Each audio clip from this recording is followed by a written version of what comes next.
still just concepts? Do you have a fully developed plan? Let me explain. Obamacare stinks. It's lousy. My father did the impossible, and this wasn't a small win.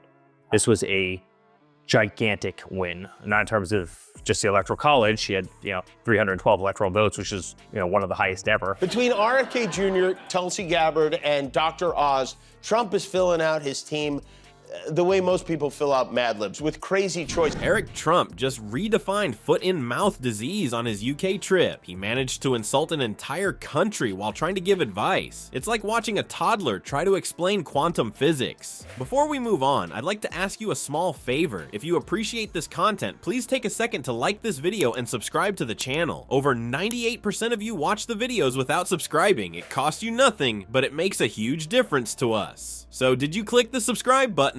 Great, thank you so much. Now back to the video. But wait, it gets better. Jimmy Kimmel's breakdown of this diplomatic train wreck is pure gold. You won't believe what Eric said next. It's so bad, it's almost impressive. Eric Trump landed in the UK like a bull in a china shop, ready to sprinkle some of that famous Trump diplomacy across the pond. Picture this, a guy who's about as qualified for international relations as a toddler is for contract negotiations, trying to smooth things over with one of America's oldest allies. For 1 minute, he's saying Obamacare stinks. 30 seconds later, he's saying this. I am the one that saved Obamacare. Obamacare, when I took it over, was a disaster.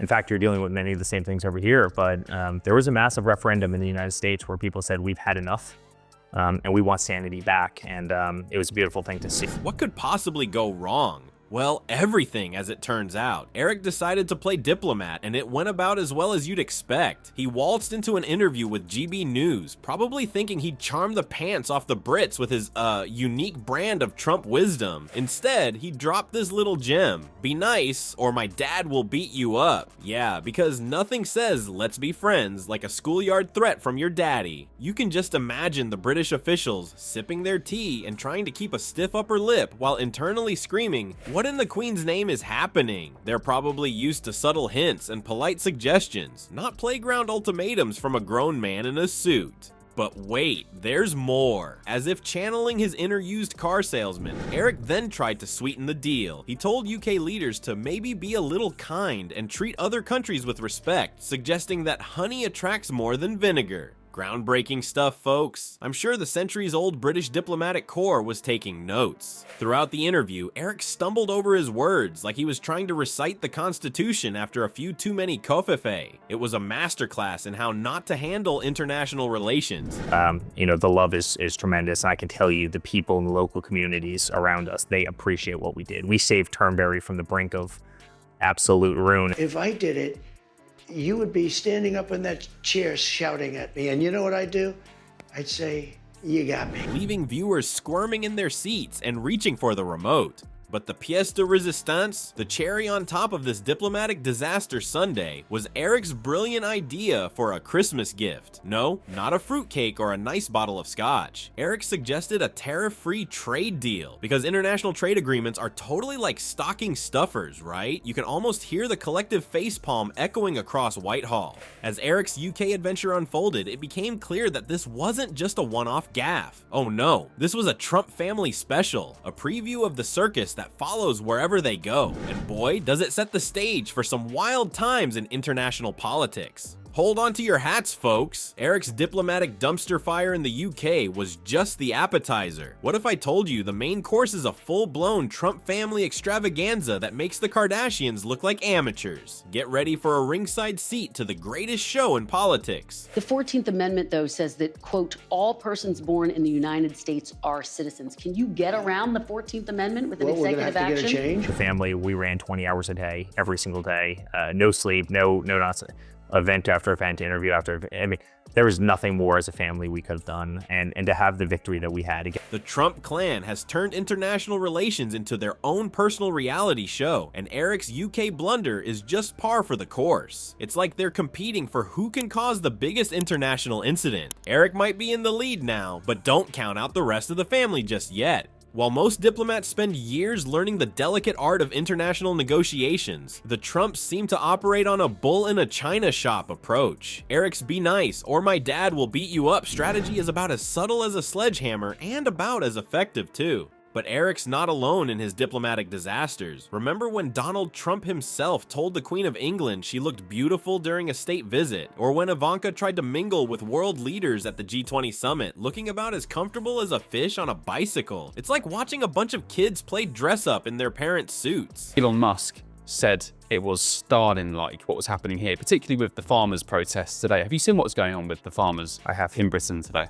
And we love the farmers. About Matt Gaetz and Pete Hegseth, and even all of them will have some kind of rumor when it comes down to it. But we've got to look at facts. But we've got to help President Trump. He's not going to pick somebody. Except these kids have access to nuclear codes. Jimmy Kimmel, our trusty guide through this political circus, couldn't resist taking a few swings at the Trump family's antics. He called Eric a dipset for his lack of diplomatic skills, which is probably the nicest thing anyone said about his performance. Kimmel even put together a supercut of Eric repeatedly saying "my father," joking, "I didn't realize you guys were related." Talk about daddy issues. But the real kicker came when Kimmel started roasting Trump's cabinet picks. Beyond a referendum. It was a referendum on the system. It was a referendum on the deep state. It was a referendum on the media. And it was an entire country standing up and saying, we've had enough of this nonsense. How has your life changed over the last 3 weeks? It's incredible, and we are very, very busy. The life is...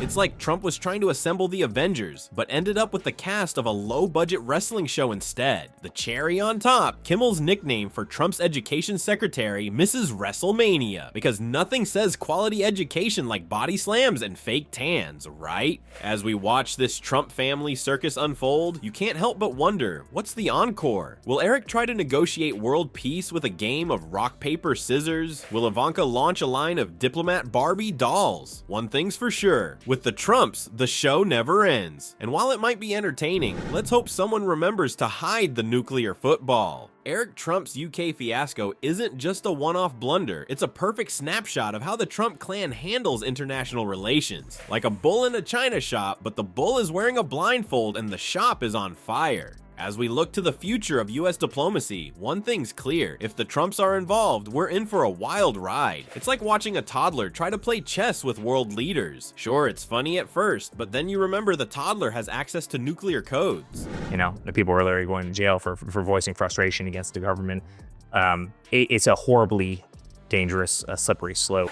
Speaking of wicked, since Donald Trump won the election, this is interesting. The number of vasectomies in the United States has skyrocketed. Kimmel summed it up best when he quipped, Eric needs diplomatic training wheels, and maybe a helmet. Let's hope someone gives him a crash course in international relations before his next overseas adventure. Or better yet, maybe keep him at home with a nice coloring book about world flags.